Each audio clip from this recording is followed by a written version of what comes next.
So I'll jump right into it. What was kind of the base idea behind the app? What started it all? Started when I couldn't get my mattress out of my basement. I was home all alone, no neighbors around, and I searched for somebody to come over and give me a quick hand, looking on the internet and looking for an app. I was thinking there's got to be an app out there for a quick, immediate service to come give me a hand, and I couldn't find anything. I was about to call an Uber. And I was going to negotiate with the Uber driver just to give me a hand to pull the mattress out. I was going to give me, $25 or whatever his fare was for the job. And in the end, I started doing the Uber thing, and my neighbor showed up and helped me get the mattress out. So the next day I was talking to my software buddy, and he's like, "Oh, I can make an Uber-like app where I need a hand." And I said, "Great." I said, "How much you need?" He said, $30,000. I said, "All right, here's the check. Go make it happen."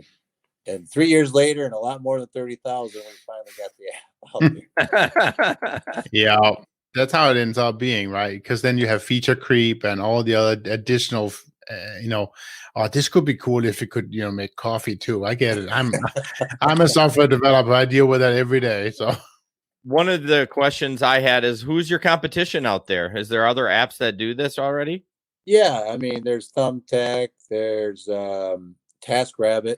Now, those are all commission-based, though, so we are a free marketplace. You can get on the app, and we do no vetting. So TaskRabbit and Thumbtack, they're doing vetting, and they advertise instant, immediate service, which we are too. But they're vetting, and we're not vetting, and we're free, so you can get on the app quickly, 2-3 minutes. You guys know you can be on the app, your hands popping up because we don't do any vetting.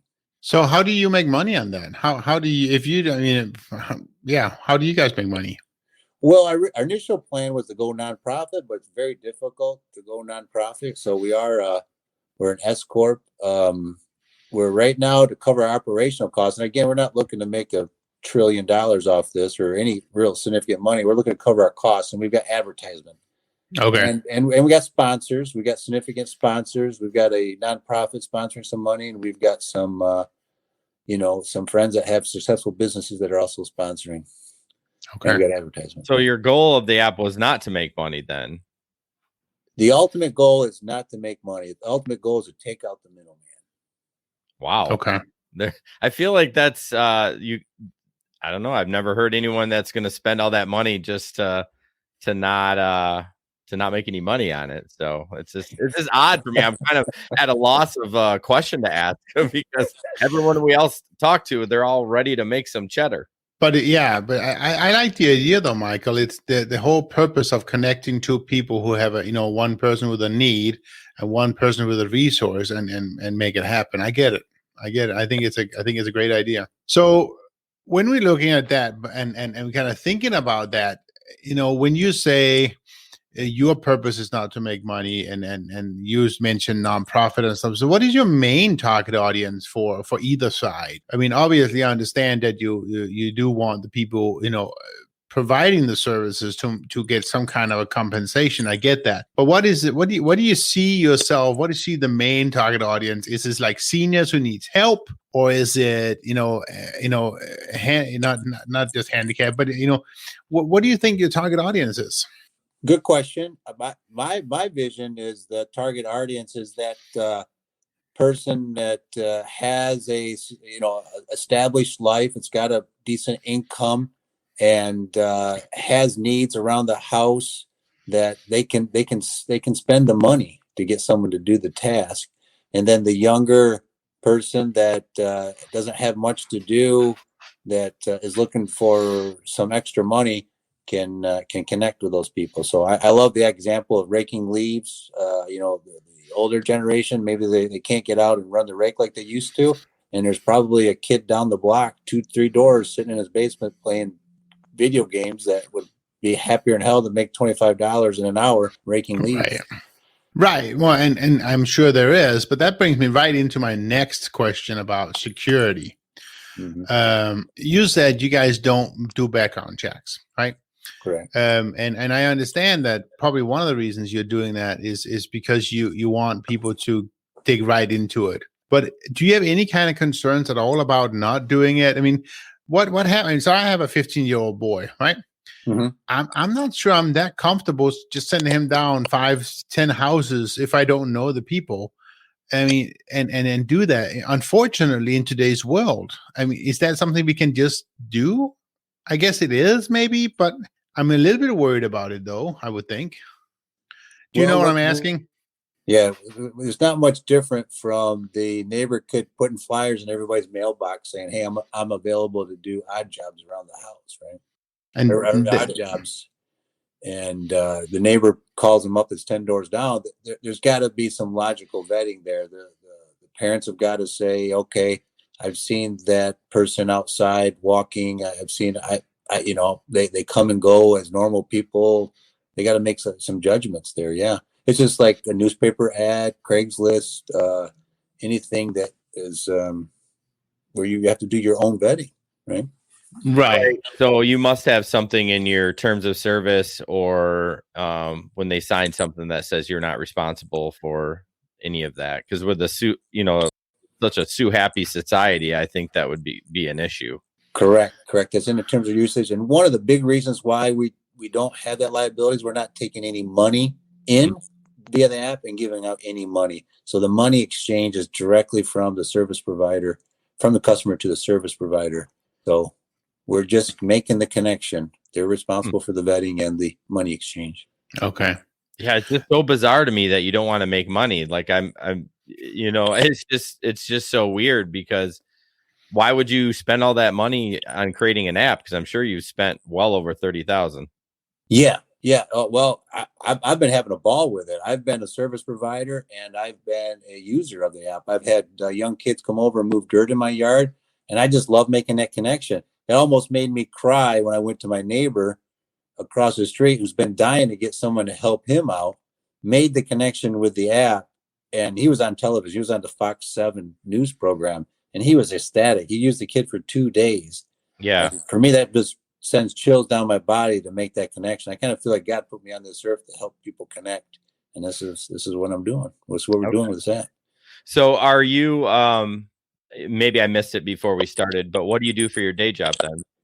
I am in the automotive industry. I'm right now I'm doing consulting work, helping companies get back on track, crisis management, problem resolution. Okay. All right. Nice.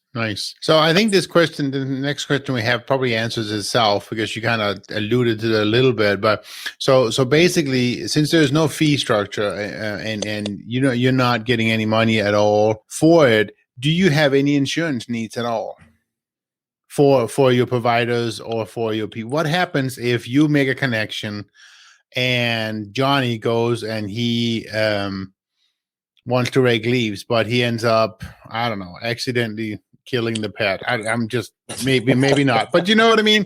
I mean, Absolutely. does something that's worse, right? What happens? And is the I need a hand at any kind of liability there? According to our, I talked about this just recently with a lawyer. She said, nope, we're not liable. It clearly states that they are responsible for making the vetting. They, the customer and the service provider, and they're responsible for anything that happens during that event that they may have performed together, right? Okay. So it's just like if they have an issue, they should call the police, just like any other issue like Craigslist or, you go down the neighbor and you working on their roof and you fall off their roof, you would work it out with the neighbor, right? So, yeah, exactly. So that same thing. So let's say he would fall off the roof. Now it becomes an issue between the house owner's home insurance and him, right? Exactly. Yep. Okay. Yeah. Same thing through the ride share, whoever's doing ride share performance, he's got to be legal. He's got to be able to transport people in his car. He's got to have some kind of insurance.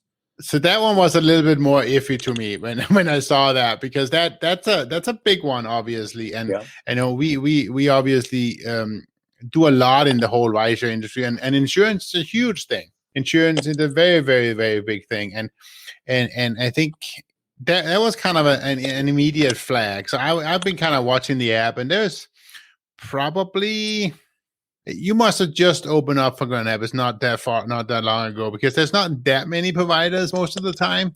But most of the time, within like 5 miles from me, there's one person who does rideshare. He offers up rideshare all the time.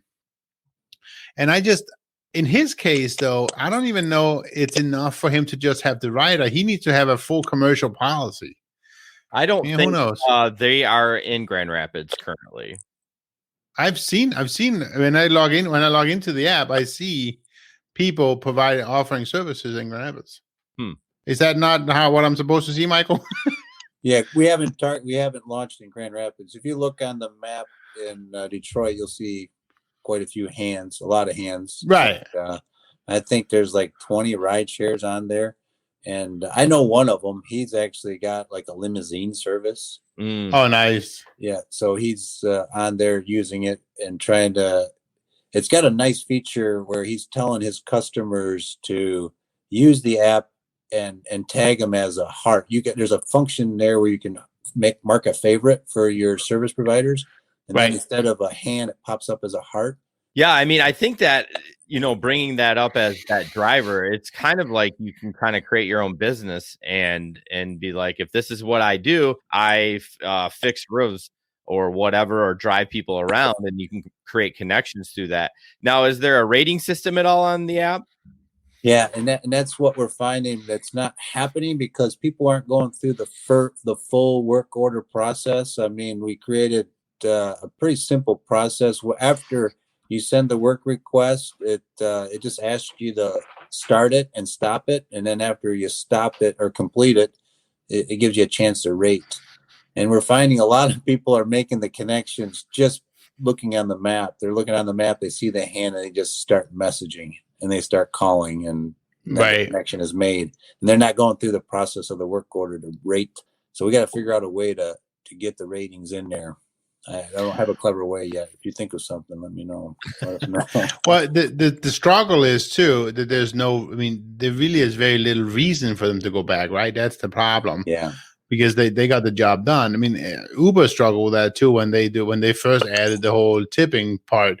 The job was done. The trip was over. There's no reason for people to go back and tip afterwards. So that just never really happened. So I think the way to do it is if you want to do another job, you have to rate the last one. Or if the customer wants to make another connection, they need to rate. That's kind of what Uber ended up doing. Yeah, I think that's what we need to do. Another 9 ride, you got to rate and rate the previous one. Yep. Yeah. Before you, I like that. Yeah, because then it kind of forces them. Doesn't mean they have to write anything, but at least they can give some stars, and that way you can kind of weed out the people. And I'm sure the customers would love that too. Like, oh, this guy's 2 stars. Like, ew. The other thing you could do is if you don't rate, you could just have it be negatively affecting your own rating. Then that's gonna stop real fast too. Yeah, you lose a star automatically if you don't rate the right. Exactly. There's got to be a reason for people to come back, right? Very good. I like so. that. The next question we also don't need to talk about. Let's talk about the craziest story so far. And I know you mentioned the one from your neighbor, but there must be another one you can talk about that was a connection that you're really proud of having made or been a part of. Well, I had one. I'm on there as a handyman. The guy sent me a work order, and this gives you an example of the security that he's put out there. So I saw the first address on the work order. It was fortunately available, so I accepted the work order, and I was en route to the destination following the process in the app because it gives a nice map after you accept the work order. It tells you exactly how to get to the work site. So I was following along, and all of a sudden he starts calling me, and I said, "Hey, I'm on my way. I'm about 5 minutes away." He's like, "Oh, no, that's not the work site." So you know what he did? He was just out there. He didn't want to release his home address until he's validated me. Right. Okay. Interesting. So that's a good idea too. That brings up another point, right? Is that maybe you do want to put in that extra step of validation into the app. Are you ready to show the address kind of thing? Maybe that kind of stuff. That's because we do have a patent pending technology for the service provider. It's called pinned and radius. So the pinned is you can pick a location nearby if you're not comfortable sharing your exact location. Right. And then the radius is that you can limit the radius of exposure. So if you only want to service your neighbors within 1 mile, you can put a 1 mile radius, and only neighbors looking inside that radius see you on the map. I have just a question. I just throw it out there because we're kind of talking. Why not have the provider pay for a background check? Great question. In fact, we are in the process. We're talking to there's lots of vetting companies out there. We're going to give the option to the service provider and the customers to vet themselves and have a special certificate next to their name. That's a great idea. Yeah, I wouldn't mind if the customer didn't have one, because I wouldn't expect if I was going to go do a work at my neighbor's house for them to have a background check. But I think if I signed up for this app and that was an option, I would get one, whatever, as long as it was in reasonable amount of money. Right, and it's not too bad. I'd be like, hey, No, I want my people to know that I've been background checked and it's all good. And yeah, I think that would be an amazing. I think the big one that all the big people are using is Checker, and it's pretty easy to use. I understand. It's CHEKR.com. Both Uber is using that. I think Lyft, maybe, I'm not sure actually, but several of the other ones are using that one, and they have systems that ties into them. So it's all done. It's all done programmatically. And I love the idea, Jason, what you were saying. It's just having the provider pay for it himself or herself. And then have a little, It's a business expense. Exactly. No, exactly. But then what you would do is you would just put that onto the app, saying that whether you want to call it verified or whatever you want to do, so that people can come in and you can click on it. You can maybe not see the full background check, but at least see stuff such as he's not on the. He's not on hey, that. I just need a check mark. I don't need all this. No, but we're overcomplicating.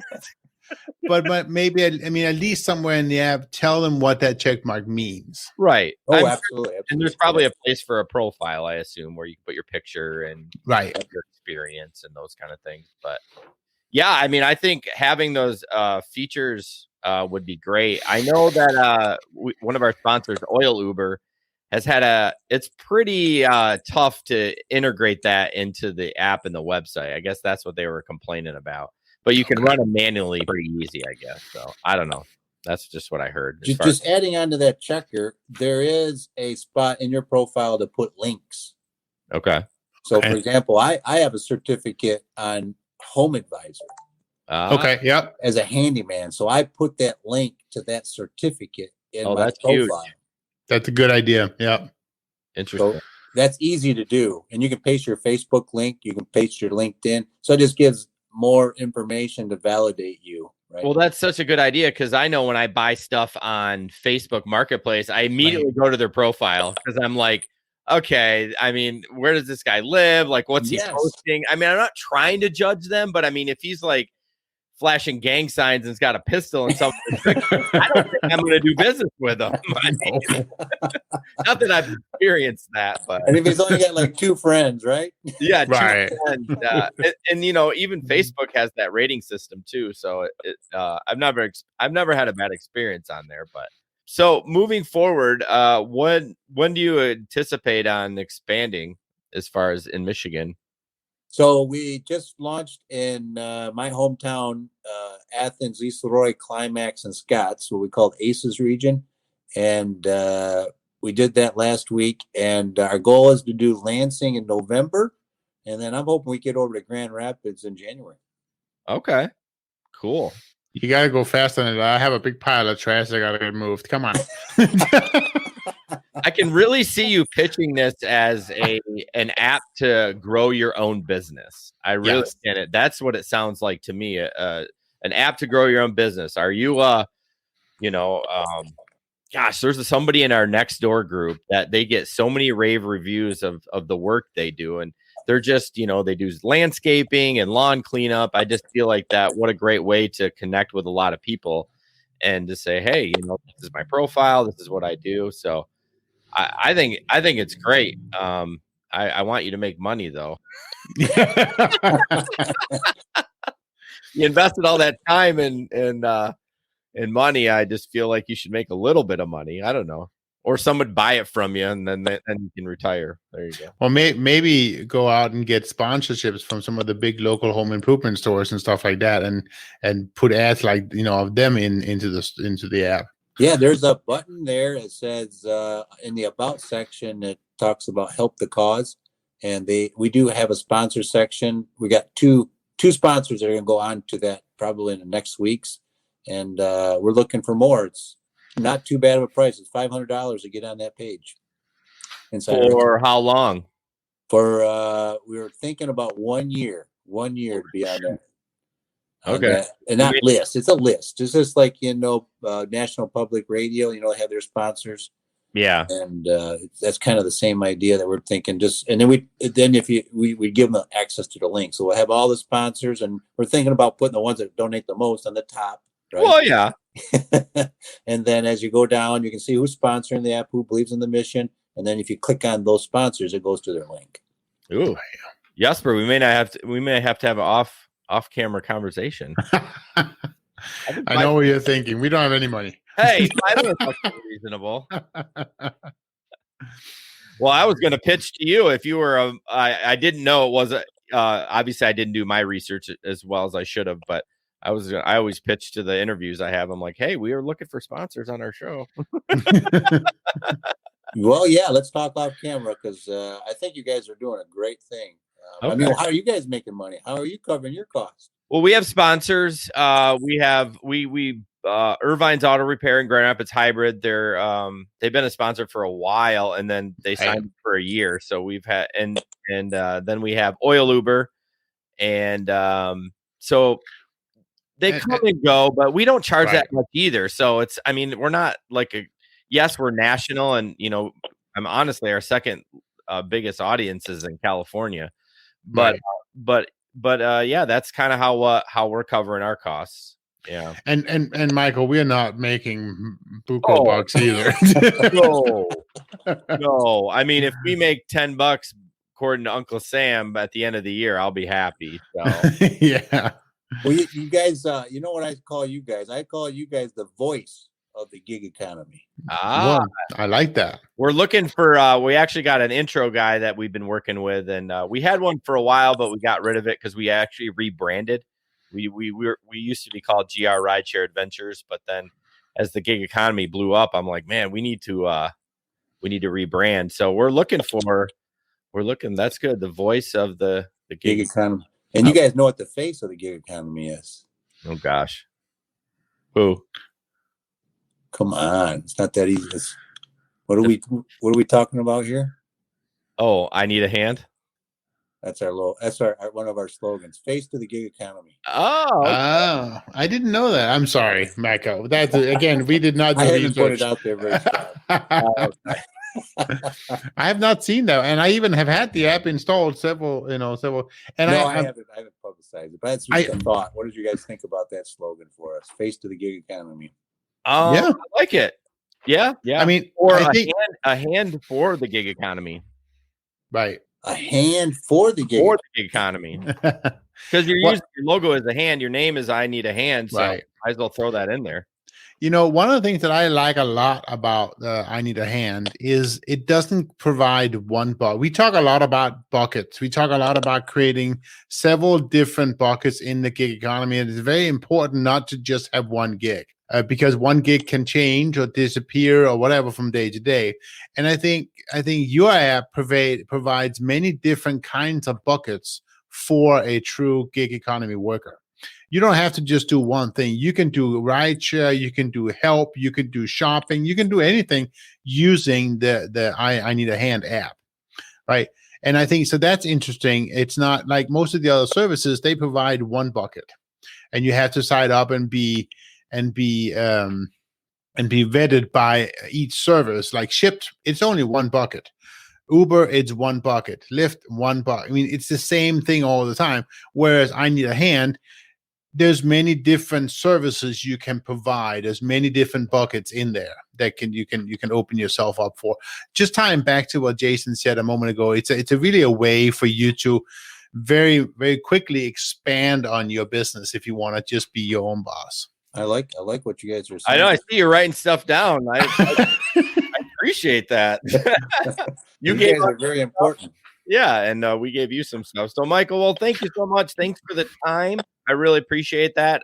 This first is going to go out to our Patreon subscribers, and then in about a month later, it'll go out to the regular public. So we like to reward the people that that's another way we make a little money is Patreon. So this will go out to them first, and then a month later, it'll go out to our regular feed. So I wouldn't be able to share it with I'm going to share it on my Facebook. So I wouldn't be able to share it until. It'll be a couple of weeks, probably. Probably like about a month from now. So Okay. I'll give you a heads up. Yeah, give me a heads up, and I'll really promote it. We've got like 5,000 followers on our Facebook page, and nice. We'll boost it. I'll even pay a little money to boost it. Oh, geez. Well, thank you. So what we'll do is we'll post the video and the audio. So the audio will go to the podcast directories. I'll edit it up and add an intro and all that. And then the video will go on like YouTube and then Facebook and all that stuff like that. Great. Yeah, I think you guys being the voice of the gig economy, us being the face of the gig economy, we gotta hook up. That's right. Sounds like a plan.